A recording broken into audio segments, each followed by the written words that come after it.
Can one transaction increase assets and liabilities together or decrease capital without touching liabilities?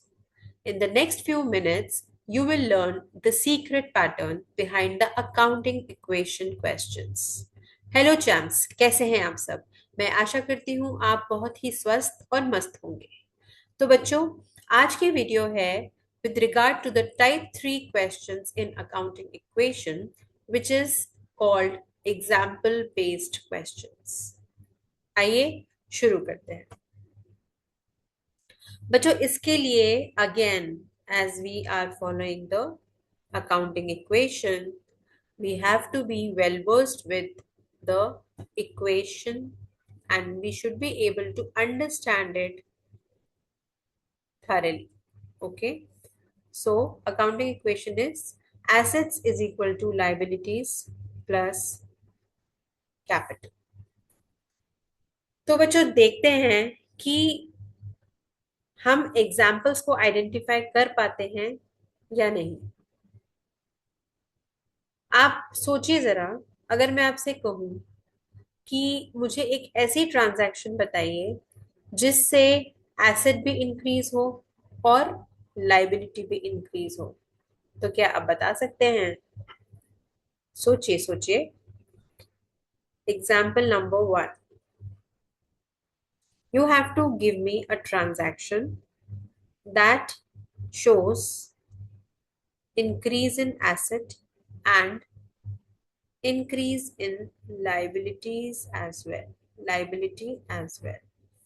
Okay, तो बच्चों जब आपसे कोई ये पूछे तो आपको सबसे पहले क्या करना है, समझिए। जब मैंने आपसे बोला कि एसेट भी बढ़ रही है और लाइबिलिटी भी बढ़ रही है, इस सिचुएशन का मुझे एक एग्जांपल दीजिए, तो हमें तुरंत ही ये सोचना है कि इसका मतलब है कि कोई एसेट बिजनेस में आ रही है, बिजनेस में एसेट आ रही है और लाइबिलिटी भी बढ़ रही है। यानी कि मैंने कोई एसेट परचेज करी है ऑन क्रेडिट।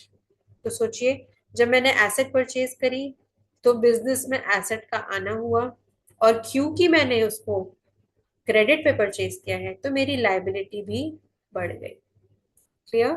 तो इसका एग्जाम्पल क्या होगा बच्चों?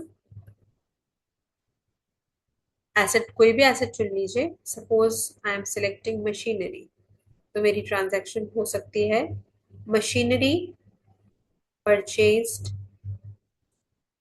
On credit from any name, you can write mister Mohan. Okay, correct? I hope आपको समझ में आया होगा। चलिए और क्लियर करते हैं एक और एग्जांपल से। मान लीजिए मैं आपसे पूछ रही हूँ, मुझे कोई ऐसी और कैपिटल भी बढ़ रही है, तो इसका एग्जांपल क्या हो सकता है? यानी कि हमारे पास एसेट आ रही है, एसेट आ रही है, asset can be anything, any fixed asset और एनी करंट एसेट। एसेट आ रही है और कैपिटल भी बढ़ रही है, तो क्या हो सकता है बच्चों इसका एग्जाम्पल? सोचिए। इसका एग्जाम्पल हो सकता है इनकम रिसीव्ड।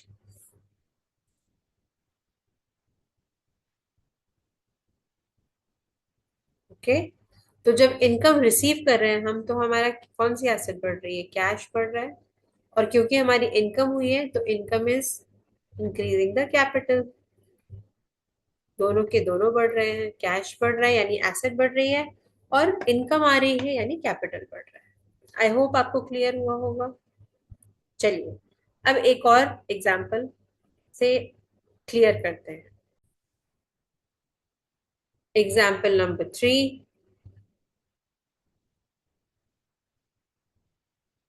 एसेट घट रही है यानी डिक्रीज हो रही है और लाइबिलिटी भी डिक्रीज हो रही है। तो इस सिचुएशन में तुरंत आपको ये सोचना है एसेट घट रही है यानी कि एसेट बाहर जा रही है बिजनेस से, और लाइबिलिटी यानी आप किसी की पेमेंट कर रहे हैं क्योंकि आपकी लाइबिलिटी कम हो रही है। तो क्या हो सकती है वो? transaction. It can be payment to creditors. देखिए, आपने पेमेंट किया क्रेडिटर्स को, तो पेमेंट करने से आपके पास से कौन सी एसेट गई? कैश गया, डिक्रीज हुआ। और लाइबिलिटी, क्योंकि आपने क्रेडिटर्स को पे कर दिया तो आपके क्रेडिटर्स भी कम हो गए, यानी आपके लाइबिलिटी भी कम हो गई। समझ में आया? चलिए एक और एग्जाम्पल से और क्लियर करते हैं। Example number 4।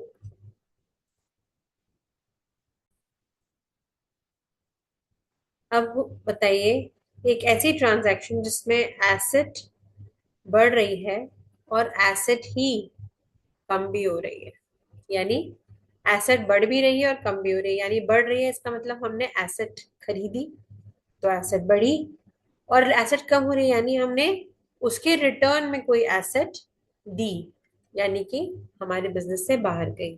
तो it can B, you can pause the video and think about the example, and then again turn on the video to know the correct answer.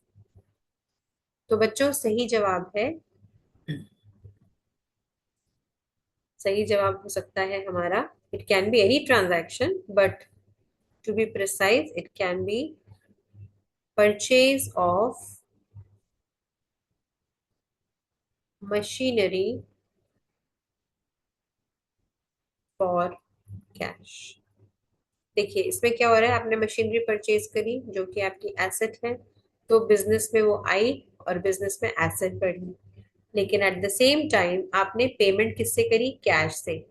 यानी कि सेम टाइम पे आपने उसकी कैश से payment करके अपनी assets को कम भी कर दिया। तो क्या हुआ? एसेट बढ़ी by way of machinery and asset घटी by way of payment through cash. आया समझ? चलिए एक और एग्जाम्पल करते हैं। Example number 5। Asset increase and capital. सोचिए, कैपिटल इंक्रीज होगी कि डिक्रीज होगी? Capital decrease. ओके, चलिए इसको भी कर लेते हैं। देखिए अब क्या सिचुएशन है बच्चों, आपका थॉट प्रोसेस क्या होना चाहिए? एसेट बढ़ी है, यानी कि हमने क्या किया है?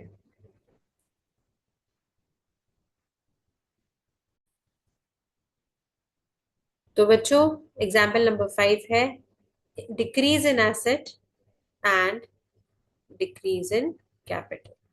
अब ऐसा कब हो सकता है? सोचिए कि आपकी एसेट कम हुई है, यानी कि एसेट आपके बिजनेस से बाहर गई है, और कैपिटल भी कम हुई है। तो इसका एग्जाम्पल क्या हो सकता है? मैं अगर अपने एम्प्लॉयज को सैलरी पे करूं तो क्या होगा? मेरी एसेट भी कम होगी क्योंकि मेरा कैश कम होगा, मैंने कैश से पेमेंट की है। और मेरी कैपिटल भी कम होगी क्योंकि जो सैलरी है वो मेरा एक्सपेंस है, तो वो मेरी कैपिटल को भी कम करेगा। समझ में आया? तो what will be the example? Paid salaries. Clear बच्चों? चलिए एक और एग्जाम्पल करते हैं। Example number 6। ऐसा एग्जाम्पल बताइए, ऐसी ट्रांजैक्शन बताइए जिससे लाइबिलिटी बढ़ रही है और आपकी कैपिटल कम हो रही है। सोचिए, तो what should be your thought process? Liability बढ़ रही है यानी कि आपने किसी की या तो पेमेंट नहीं करी है या किसी से मनी बोरो किया है, but at the same time आपकी कैपिटल कम भी हो रही है।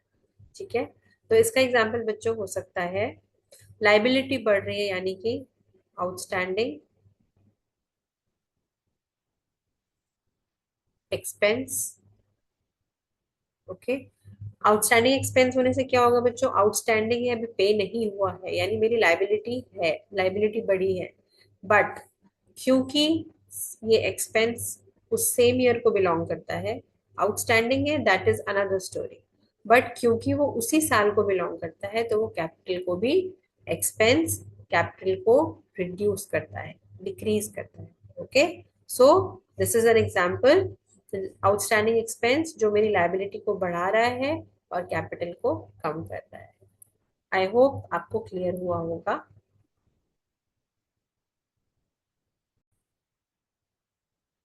तो बच्चों, ये था हमारा शॉर्ट एंड क्रिस्प टॉपिक कि हमारे एग्जाम में अकाउंटिंग इक्वेशन पर बेस्ड एग्जाम्पल बेस्ड क्वेश्चंस जब आते हैं तो हमें किस तरीके से सॉल्व करने होते हैं।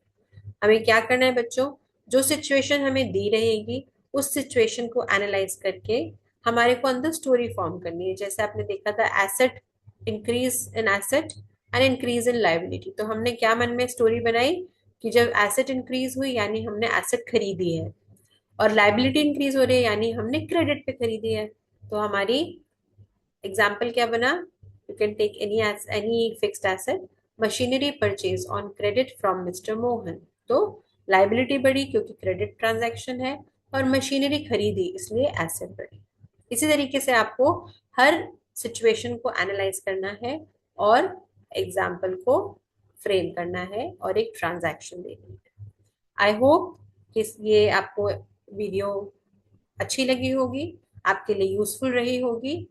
तो मैं आपसे मिलती हूँ नेक्स्ट वीडियो में with my last type of question, that is T shaped account questions from the chapter accounting equation. अगर आपको वीडियो हेल्पफुल लगी हो तो लाइक कीजिए, शेयर कीजिए और सब्सक्राइब कीजिए, और बेल आइकन को प्रेस करना ना भूलिए जिससे कि मेरी लेटेस्ट वीडियो की नोटिफिकेशन आपको मिलती रहे।